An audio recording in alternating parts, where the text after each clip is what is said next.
বিগত আওয়ামী সরকারের আমলে শেয়ার বাজার কেলেঙ্কারির সঙ্গে জড়িতদের চিহ্নিত করে বিচারের মুখোমুখি করার পরিকল্পনা নিয়েছে সরকার। সংসদে প্রশ্নোত্তর পর্বে অংশ নিয়ে এমন তথ্য জানান প্রধানমন্ত্রী তারেক রহমান। তিনি জানান, শেয়ার বাজারে বিনিয়োগকারীদের আস্থা ফিরিয়ে আনতে সরকার বদ্ধপরিকর। প্রাথমিক শিক্ষকদের প্রশিক্ষণের পাশাপাশি ধাপে ধাপে তাদের বেতন বৃদ্ধি করা হবে বলেও সংসদে জানিয়েছেন সরকার প্রধান। কৃষিতে আধুনিক প্রযুক্তি যুক্ত করতে নানা উদ্যোগ সরকার নিয়েছে বলে সংসদে জানিয়েছেন তিনি।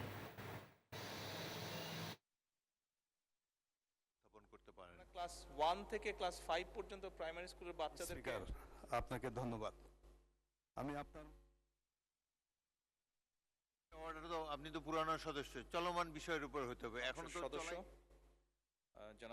ধারাবাহিকভাবে শেয়ার মার্কেটের পতন ঘটিয়ে হাজার হাজার বিনিয়োগকারীদের নিঃস্ব করার জন্য যারা দায়ী তাদের চিহ্নিত করা সহ তাদের বিরুদ্ধে আইনানুগ ব্যবস্থা গ্রহণে বর্তমান সরকার পরিকল্পনা গ্রহণ করেছে।